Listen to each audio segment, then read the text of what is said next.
Hey everyone, Gamer here, and welcome back to another episode of our WWE 2K16 Universe Mode. Now we are fresh from our Backlash pay-per-view, which is, if you've seen, we saw that of course last weekend, was it? Yeah, it was last weekend now. Very interesting pay-per-view. We saw quite a few, we saw one championship change hands on Smackdown. Of course, that was The Rock defeating the Ultimate Warrior to become the new Smackdown champion. We saw... what else we see? Seth Rollins defending his Intercontinental Championship against Bray Wyatt. And of course we saw Paige defending her championship against AJ Lee. So it's an interesting one. That I don't think the next SmackDown pay-per-view now is till the end of next month. That is going to be Battleground. So we've got 6 weeks of build-up up to that one now. And that's shared between SmackDown and Raw. So we're back into the first set that we had beforehand. So yeah, it's going to be an interesting one this. Let's see who we got on tonight's card. Going to start things off with a little bit of a mix and match, match really. I've let the game book most of the card. There's only a couple of games I've changed really. Dude Love versus Batista, that'd be an interesting one. So after that, we do have the Ultimate Warrior versus the Honky Tonk Man. I know you're thinking right now this is a bit one-sided, but earlier in the universe mode we did have this match, and Honky Tonk Man did pull off the victory. Next, we're going to see the SmackDown Women's Champion Paige taking on Lita in a Falls Count Anywhere match. Then we have the Tag Team Champions, The Club, taking on Tyler Breeze and Ty Dillinger. Then we're going to see another match from the American Alpha, which joined this roster just a few weeks back, and they're going to be taking on the Usos in an elimination tag match. They need to get into it a bit, really, American Alpha. They've really struggled. They've not been very, very strong so far. They've lost their first match here on SmackDown, and they'll be hoping to turn things around here today.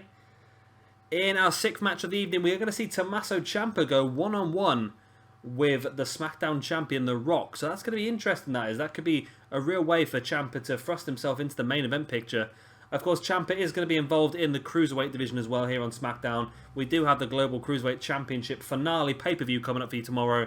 I'm sure Ciampa will be on there as well. And our main event, we are going to see Kurt Angle. Is this his first singles appearance? I know he came in with American Alpha to manage them a few weeks back. I don't know if he's actually wrestled it yet on his own, but we're going to see him wrestle here this evening. He takes on Cody Rhodes, and he wants to show American Alpha exactly what he expects of them. And I'm sure he'll be hoping that he can do that here tonight. So we are going to watch the 3 matches here this evening. So we're going to skip this first one, which is won by Batista. No surprise there. We're going to skip the second match, which he's done it again. He's only got to done it again. Honky Tonk Man defeats the Ultimate Warrior. Warrior Man, you need to sort yourself out here. Paige, the Women's Champion, defeats Lita, and I am considering some sort of 4-way ladder match, the Women's Championship, coming up soon, maybe in a few weeks' time. So keep an eye out for that one. We're also going to skip this one as well, which is going to be The Club versus Tyler Breeze and Ty Dillinger are Pretty Perfect and Dashing, and that gives a win for The Club. So we're going to watch these 3 matches: the Usos versus American Alpha, Tommaso Ciampa versus The Rock, and of course Kurt Angle versus Cody Rhodes. Without further ado, let's get straight into our first match.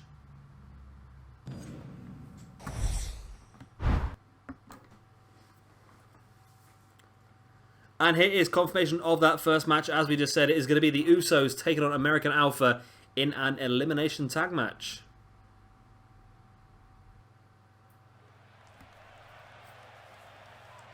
And here we go, Memphis, Tennessee. American Alpha, like I said, have struggled so far in this universe mode. They couldn't really get anything going over on Thunder. Then when they were drafted across here to SmackDown again, they've not really been able to pull anything out the bag. They did lose their first match on this roster against the Lucha Dragons, and I'm sure they can turn that around. I'm not a big fan of the Usos, so I'm hoping for an American Alpha win here. I'm not going to lie. I am a fan of American Alpha.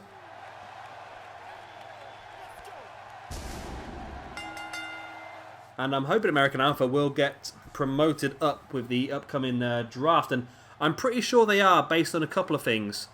Essentially, I cheated a little bit. I've looked at the upcoming tapings for NXT, and we saw the tag team rematch for the NXT Tag Team Championships on an NXT weekly show, rather than saving it for the next takeover. And we've also seen American Alpha take on the Authors of Pain, again sort of in that rivalry match, so finishing the rivalry off. And now I think they're sort of much clean now. They've got nothing else to do. They've had their rematch, they've been in the rivalry, so they're free now to get promoted up to the main roster with no ties, which is one of the problems I think they've got with Samoa Joe at the moment. Joe has the NXT Championship, and it's more difficult to bring him up to the main roster when he's got that championship. Although they did do it with they did it with Kevin Owens, didn't they, a couple of years ago? So it's not completely against them doing it, but I think they'd rather not, if that makes sense. But and they've done the same thing with Finn Balor now. Finn Balor is no longer the #1 contender for the NXT Championship, so that again makes him free to get promoted up. And then you've got people like Bayley, who I believe has had her rematch for the NXT Women's Championship as well, so now should be free to come up. I think, from what I've read, I believe that WWE are looking now to bring up between 10 and 12 guys from NXT and girls from NXT. I'm assuming American Alpha, Finn Balor are going to be on that list. That's only 3. I'm going to assume that maybe the Hype Bros, so Mojo Rawley and Zack Ryder, are probably going to be on that list as well.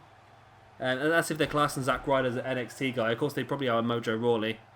And then I think guys like... well, the interesting thing that I thought, I've mentioned this a couple of times now, haven't I, is with Eric Young and Bobby Roode. Potentially, WWE could hold on to them now and just bring them straight in to the roster split. So just not bring them into NXT, just bring them straight up into the main roster, which definitely could work quite well, I think. In comes Jason Jordan. Now, this is elimination tag, remember, so both members of a team need to be eliminated, need to be pinned or submitted to win this match. And generally the numbers game just really gets more on top of you. So as soon as one person's eliminated, generally that team is going to be the one that goes on to lose. Big clothesline there by an Uso. I'm not quite sure which Uso it is. Now dragging Jason Jordan into the middle of the ring. Yes, I'm hoping American Alpha pick up a victory here. I'm also hoping that Kurt Angle picks up a victory, because I want both of these... I want American Alpha to get themselves up the tag team rankings and potentially have a look at going for those tag team championships. And also I'd like to see Kurt Angle start to get towards the top of the roster here in Smackdown as well. But remember, we do have the Global Cruiserweight Championship coming up tomorrow. It's going to be interesting that we're going to see probably not all 16 people that are in the Global Cruiserweight Championship. But of course, we do have our final match between... It was Kushida and Phoenix. Whoever wins that final will be crowned the first Cruiserweight Champion in the Universe mode. We're also going to see quite a few of the other guys like Zack Sabre Jr., Jushin Liger, Jack Evans and Angelico, Will Ospreay as well.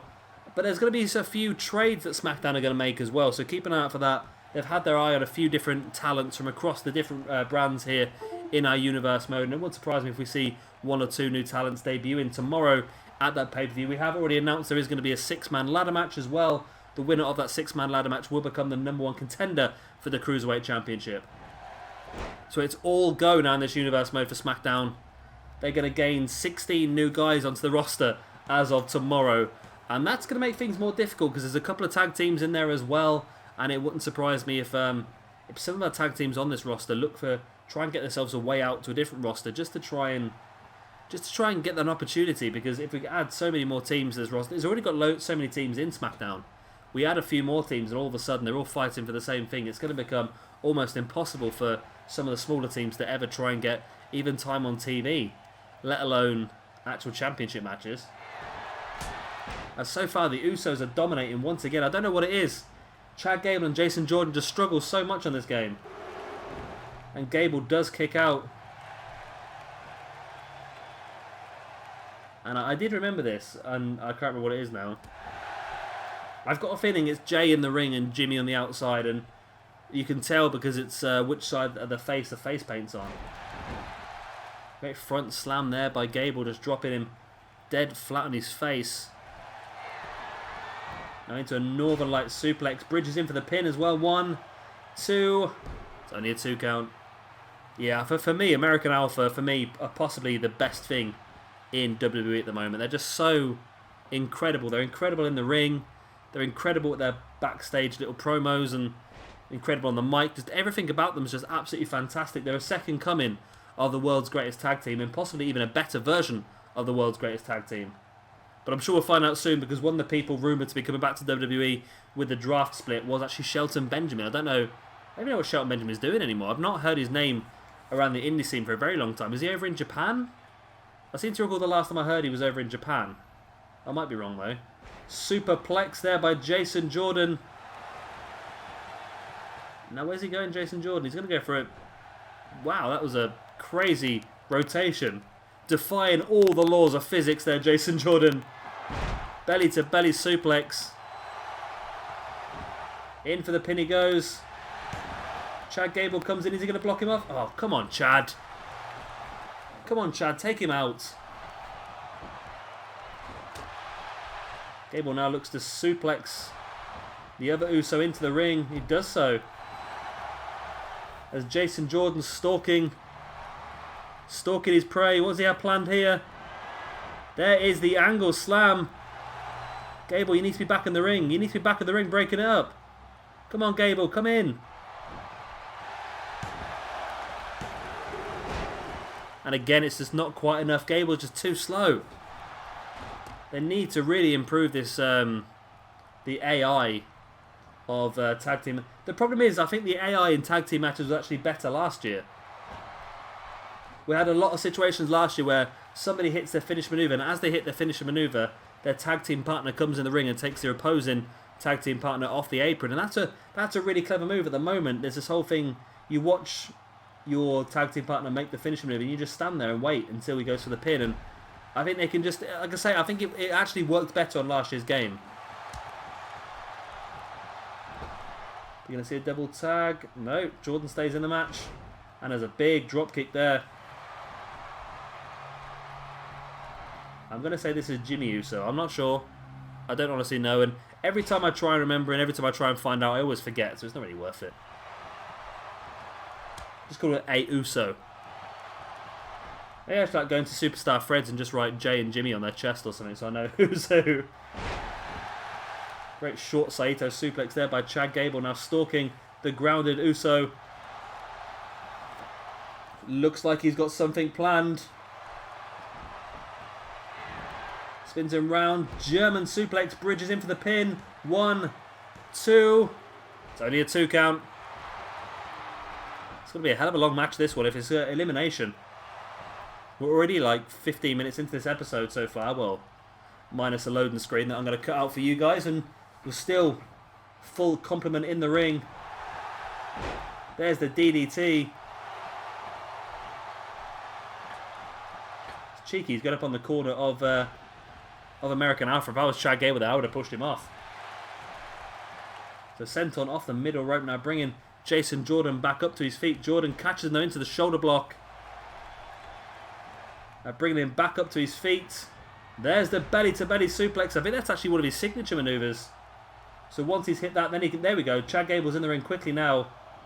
This has got to be the first elimination. Oh, God, it's not. He kicked out. Just give up, Usos. I'm trying to stay impartial, but I'm not doing a very good job, am I, really? There we go. This could be it now as Gable sends the other Uso over the top. Jordan with the angle slam, mid of the ring. In for the pin he goes. 1, 2, and 3. And there we go. That is the first elimination. Now we're down to 2-on-1 on the other Uso. And this is where the numbers game should really make it too difficult now for the Usos to win this match. This has got to be American Alpha's match now, surely. Jordan with a couple of stiff right hands. When he gets caught with a boot in the face. And a Saito suplex as well. Gable needs to get out of the ring before he gets himself disqualified, because that'd be really annoying. I've seen it happen on this game before. People get stuck in... I've seen people get stuck in the ring before. They can't get out. Like, they're stuck on the ropes or they're stuck in the corner just walking. And they can't get out of the ring and the referee just disqualifies them. It's so frustrating when it happens. Jordan now sent into the corner. But catches the boot and there's a stiff clothesline taking him down. Now just dragging the lifeless body into the middle of the ring. And stamping on the face as well. This is so important for American Alpha to win this. Not only would it be a great victory for them, but it helped them grow momentum as well. Going forward into the Universe mode in the future. I want to try and see these guys go and pick up the Tag Team Championships if possible. Gable now brings him back up to his feet. Backdrop. The Uso folded in half. And now Gable going to the outside. What's he got planned? Not a... What on earth? I don't know who created these cores, but they've got some pretty crazy moves on the go. I don't think Chad Gable's ever going to hit a springboard 450 his entire career, but there you go. He has now. Nobody ever believed that Brock Lesnar would hit a shooting star press. And in fairness, apart from the one at WrestleMania that everyone saw when he nearly killed himself, the one he hit on Heat a few weeks beforehand was fantastic. There's the Northern Light suplex by Gable. Is that going to be enough to win the match? It is, and there we go. American Alpha win the match by 2 clear falls. But it always is going to be, isn't it? When you're in this elimination situation, as soon as your tag team partner has been eliminated, it's almost impossible for you to get back into the match, really. Because you just haven't got the... You haven't got the protection. There was a super kick earlier on, and I'll tell you what, I was pretty sure at one point that the Usos were going to come out of this with a win, you know. It just seemed like that was going to be the way it happened. They dominated the early parts of the match. But eventually American Alpha managed to pull off the turnaround. It was all to do with the good teamwork as well, actually. I think when Chad Gable sent the Uso to the outside and then allowed Jason Jordan to catch him with the angle slam. This is that very weird springboard. Is that called a quesadilla? I'm pretty sure it's called a quesadilla. Which is quite ironic because I've got a quesadilla in the oven right now.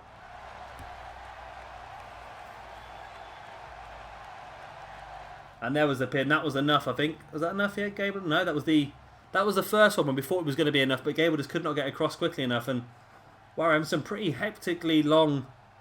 They do that with the replays. That they show like really crappy replays from the beginning, then they skip the entire match and they just show how the match ended. I think it needs to. I think the game needs to set to show. Say it only is going to show 3 highlights, and it just picks the most important ones. What it thinks was the most important. But there you go, good win here for American Alpha. As you can see, they're very, very happy with that, and as they should be.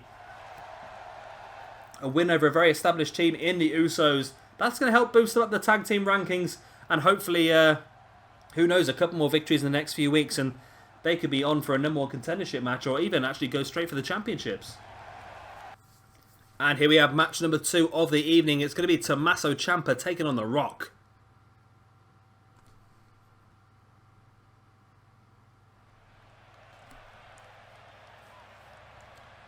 And here we go. In what is a great opportunity here for Tommaso Ciampa to really turn things around. If he can pick up a victory here, he can instantly thrust himself into the main event picture. But of course, don't forget that, of course, Tommaso Ciampa is also, like I said, going to be involved in the Cruiserweight Championship tournament tomorrow. I have mentioned a few times, though, that I don't personally think that Tommaso Ciampa should be involved in the Cruiserweight Championship. For me, he's a bit big for it, but if that's what WWE are going to do, then I think we'll do the same. We might as well. And I want to see him tomorrow in our Global Cruiserweight Championship show as well. I think he can pull off some pretty cool stuff. Apparently, from what I've been reading, again, I've read all the results of the Global Cruiserweight Championship tapings, and the match of the night, by all accounts, was Tommaso Ciampa versus Johnny Gargano. Apparently the two of them just ripped the place to shreds. And it was great to see. It really was great to see. Because I think both Gargano and Ciampa are still not officially signed up by WWE, and I don't know why they're waiting for so long. I think they should just do it. I think they should just get it all over and done with. Just sign them up, because they're both fantastic wrestlers, and with the upcoming draft as well, you might as well have these two guys, even if you keep them down in NXT. You're going to need to bolster up NXT if you've got so many people disappearing. You've got people leaving, then you need to have NXT packed full. And the work that Ciampa and Gargano have done over the last year, really, working both singles and... working both singles matches and as a tag team as well. The Rock holds his championship up high. Of course, he won that last week against the Ultimate Warrior at Backlash. Found it quite easy, I think, really.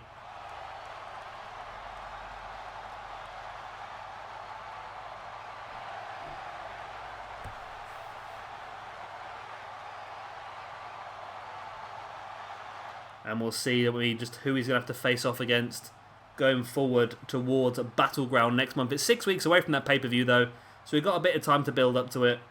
You may have seen at the beginning of the episode, I put some preliminary feuds in there, but those are not set in stone. I'm thinking next week, potentially, we could have some number one contendership matches. I think we could do that. That makes sense. Some number one contendership matches. The winner will then be put in a feud against the champions, and that's why I like doing these 6 week gaps between pay-per-views, because it gives us a little bit of chance between the when the feuds start and the last pay-per-view to sort of set up a number one contendership. And I think that's one of the things they could potentially put in to the universe mode next year is actually having dedicated number one contendership matches with the winner instantly being put into a feud, if that makes sense. Because I would like to be able to set number one contendership matches. It just makes sense. Rock now sending Ciampa off the far one, and Ciampa catches him in that tilt-a-whirl slam. And if Ciampa could pull off a victory here, there's no reason why he couldn't pull off a victory. He's a very, very talented wrestler, is Ciampa. And every time I look at the back of his trunks, I can't help but see Sting's face. I don't know about you. It just looks like Sting's face to me.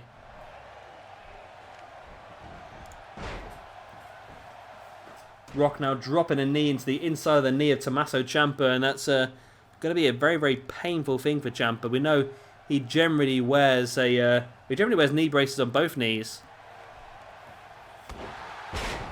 As Rock dropping Ciampa into a shoulder breaker, and at the moment it's looking very much like this could be quite one-sided now. But Ciampa's back up, catching the Rock with that jawbreaker, now locks him into a front chancery. Rolls through with a snapmare into the kick to the chest. Beautiful move by Tommaso Ciampa, and a big kick to the back as well.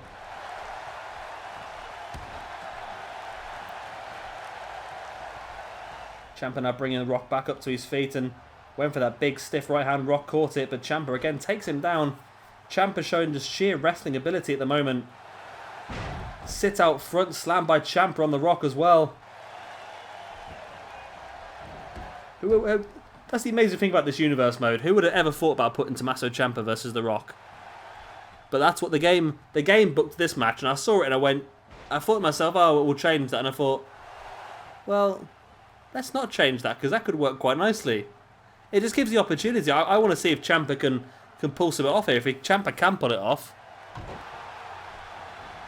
then it could be quite an outstanding feat for him, and then you'd have to consider putting him in any number one contendership matches next week. Or if you beat The Rock here, you'd have to just consider him making the number one contender altogether. But I think we'd still make him earn it. Because still, you've got to remember we've got some guys on this roster, such as Batista, who picked up the win earlier. You've got Stone Cold Steve Austin. You've got Shawn Michaels. You would have Seth Rollins, but of course Seth is tied up at the moment with the Intercontinental Championship.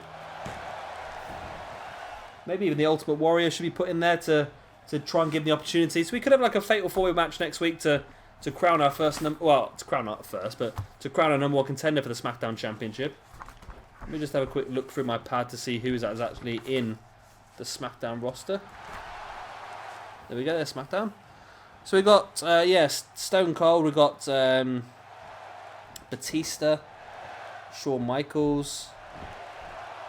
So we've got Austin Aries, we've got AJ Styles, we've got Finn Balor, but I'm thinking tomorrow I'm going to use those three as part of the Global Cruiserweight Championship. I think all three of those could be very good members of the Cruiserweight division here. Kurt Angle, there we go. Kurt Angle's a good name.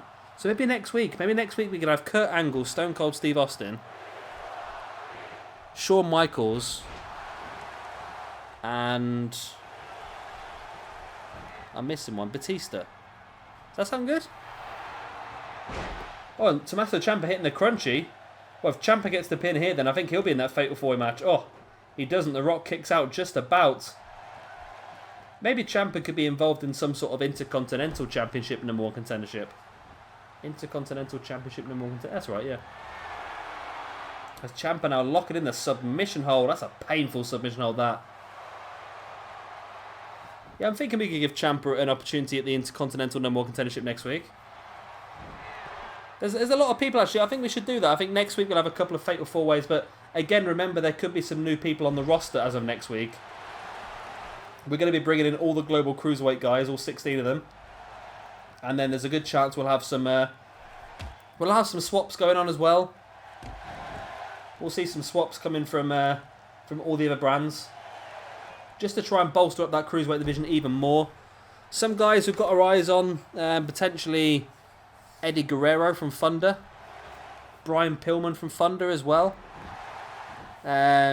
Both guys that could be involved in that. Johnny Gargano's over in Thunder. Maybe we could just like make some sort of offer to Thunder to take like a chunk of their cruiserweights away and give them something that they can work with, maybe. There's a few ideas I've got going through my head now. One that I don't think would work out too well for Smackdown, but it would work out fantastically for Thunder.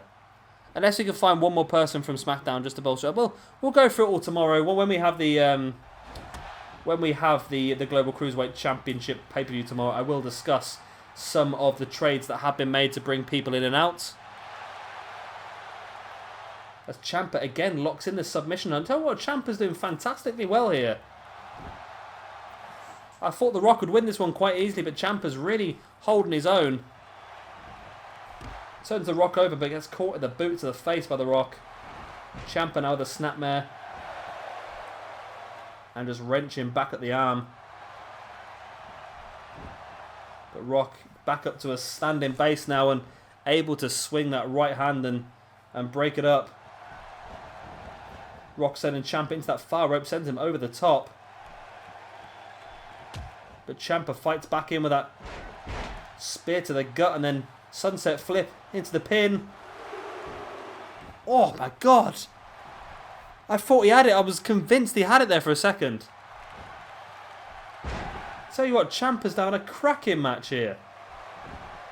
If Ciampa wins this, then he will be in that Fatal 4 match next week. I can guarantee you that. And he's also going to be involved tomorrow in our Global Cruiserweight Championship as well. Tournament finale, pay-per-view-y, thingy-majig, special event-y.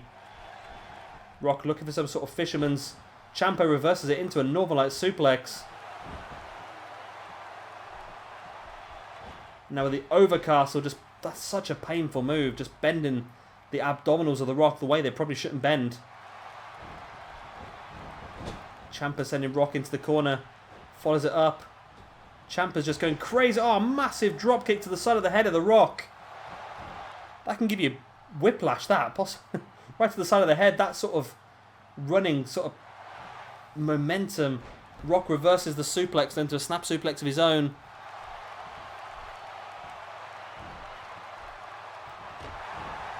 Rock bringing Ciampa back up to his feet. Ciampa spinning Rock round.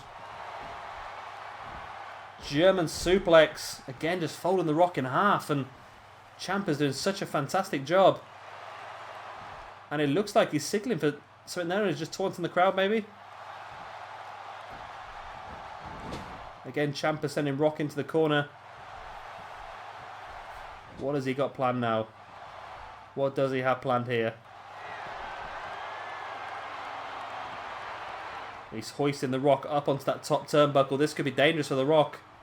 Ciampa is a very, very dangerous man. Rock fights free. That boot to the face. And a double axe handle by The Rock. Not often you see The Rock come from the middle rope. But he has done today. Boot to the back of the thigh of Ciampa now. Bringing him back up to his feet. And The Rock catches Ciampa straight away into a rock bottom. And Ciampa's had a fantastic, fantastic match. But it's just a champion, The Rock, can just turn matches like that on a... oh God, that was so close by Ciampa. That really was. But I still think he's done a good enough job to guarantee himself a spot in the Intercontinental Championship No More Contenderships match next week. Why not? Probably do another Fatal 4-Way, or maybe we can do like a 6-man Battle Royal for one and we can do a Fatal 4-Way for the other. I'm thinking 6-man Battle Royal for the Intercontinental Championship No More Contendership, and maybe, yeah, we could do that. Maybe a Fatal 4-Way match as the main event to become the number one contender for the Rock's Championship. We've already said we've got some pretty good names in there. Batista, who was it now? Batista, Stone Cold Steve Austin. Oh, I've forgotten already. Batista, Stone Cold Steve Austin.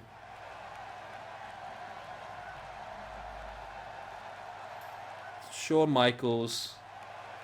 And... I've forgotten already. I'm sure I remember by the next episode. I think a lot of it will depend on what happens tomorrow as well in the global... Oh, Kurt Angle, wasn't it? I think a lot of it will depend on what happens tomorrow as well in the Global Cruiserweight Championship pay-per-view, because we are going to see guys like Finn Balor and AJ Styles and Austin Aries, Rich Swann over there as well. Probably Johnny Gargano probably making his debut there as well, maybe, from Thunder. But we'll have to have a look, and obviously if one of those guys does end up becoming the number one contender for the Cruiserweight Championship, obviously we'll just take them away from any possible match for the Intercontinental Championship. But still, there's a lot of guys that only one of them can become the number one contender, so the rest are all in line for that Intercontinental Championship. And here we go. Here is our main event of the evening. Kurt Angle takes on Cody Rhodes.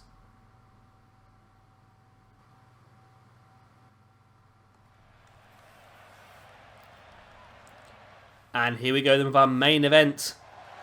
We get to see Kurt Angle in singles competition. That's a pretty good background for him, isn't it? That suits him down to the ground. So Kurt Angle made his debut on Smackdown a few weeks back now. He came in as the manager of American Alpha. He wants to try and bring these guys up to the next level. They did lose their first match when he was at ringside, and tonight he wants to show them exactly what he expects. Of course, they've already defeated the Usos themselves, which he'll be very happy about. But I'm sure Kurt Angle, like we said earlier on, is going to have some very... he's going to have some personal things that he wants to achieve. And if he does get a possibility... He's got a TNA logo on his back. If he does have the possibility of potentially becoming the number one contender for the SmackDown Championship, I think he's going to be very happy with that. But of course, we'll have to find out exactly what happens next week. It could really go either way, really, couldn't it?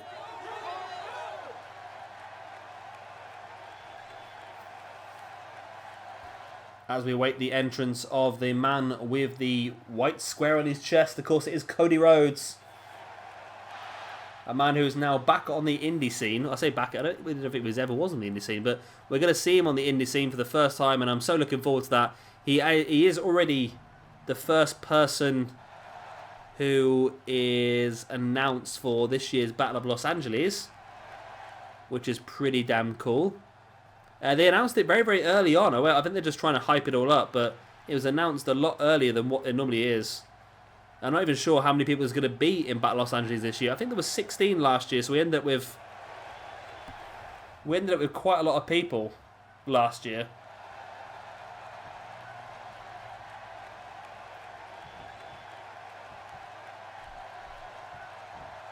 It was 16, so I think it ended up being like a 3-night pay-per-view, and it was really good because they did get the best in the world. They got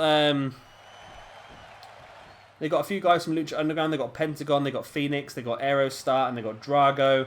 They brought across guys like Tommy End and Marty Scurll and Will Ospreay and Mark Andrews and Zack Sabre Jr. and a lot of those sort of people. It'd be interesting to see what happens as well with the Global Cruiserweight Championship ongoing. Is that going to affect the Battle of Los Angeles at all? Or will having all those guys in the country actually help PWG out? Because PWG have never booked anyone like Noam Dar, but if Noam Dar is already in the country because of the Global Cruiserweight Championship, could they book him up? Or are WWE sort of holding back on who can go where? I think PWG and WWE have a pretty decent sort of relationship because William Regal is at quite a lot of the PWG shows. So I think they must have a pretty decent relationship. But I would like that. I know there's some more Global Cruiserweight Championship tapings in July, and I believe the Battle of Los Angeles is in August. So that'd be pretty cool.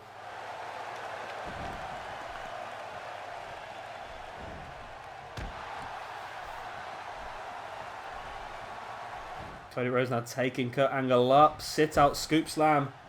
And you'd expect on paper for Kurt Angle to win this one, but just look how much The Rock struggled in the last match against Tommaso Ciampa. You can't really tell anymore.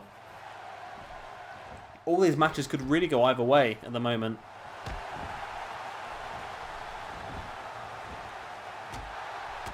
Angle now, a couple of big right hands to the side of the head of Cody Rhodes and slamming his face first into the mat. Yeah, it's just a bit strange with the whole Cody situation. I wonder if he's sat there now thinking, if I'd known there was going to be another draft split, then I would have stuck around, because it just seems a bit odd to me that he would leave, because it just seems to me that if there was a draft split, he would be the person that would probably advantage from it the most, because well, he's just a really good wrestler, isn't he, really? He's a really good wrestler, and we should see him a lot more. And if they did have that potential, if they had the potential to be on the TV a lot more, then it just makes sense to everyone for him to stick around. I wonder if WWE even knew what they were going to do at that point in time. Or whether they just thought, whether it literally he left and then they went, oh, by the way, we're going to do this roster split now. Because, again, it would have worked really well for, Damien Sandow as well.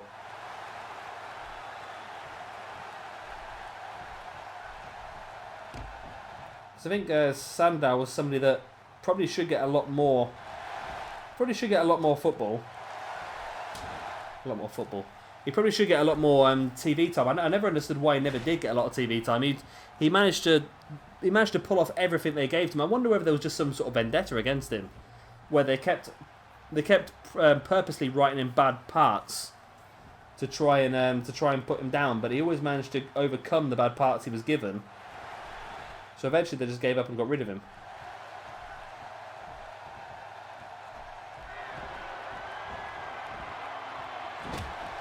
Big disaster kick there by Cody Rhodes. Kurt Angle down middle of the ring. There's the pin. 1, 2. It's only a 2 count. Both guys back up to their feet once again. Kurt Angle catches Cody, looking for those trio of Germans. Running forearm as well.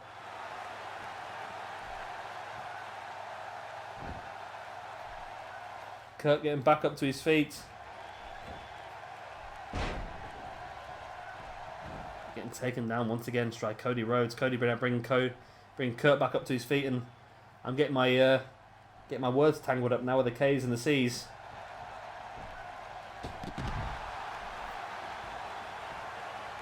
Angle sending Cody to the outside.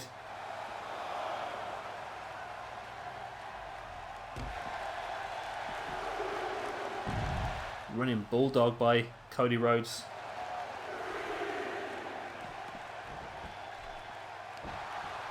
And Cody just choking Kurt Angle out. I'm surprised the referee's allowing that to go. Just got him by the throat.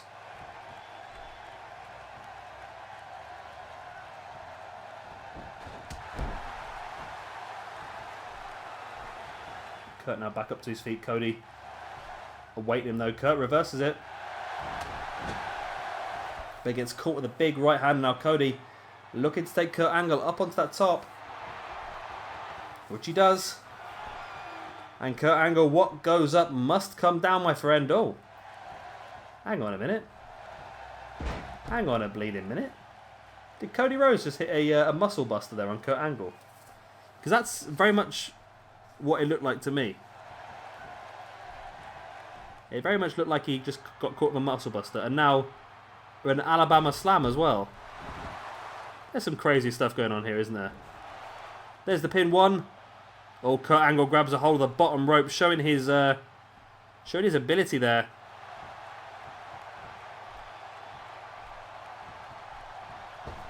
Ring awareness, and also did Cody Rhodes just try a line sort of miss it?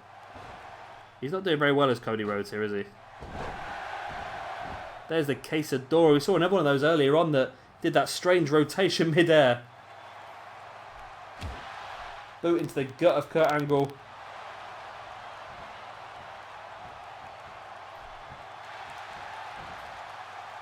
And Cody just lining Angle up. Was he a planned, possibly a crossroads? No? Yes, there is. Crossroads taking him down. And this could be a massive victory here for Cody Rhodes if he pulls this one off. 1, 2. Oh, and Kurt Angle kicked out just in time. That could have been a very bad situation for Cody Rhodes.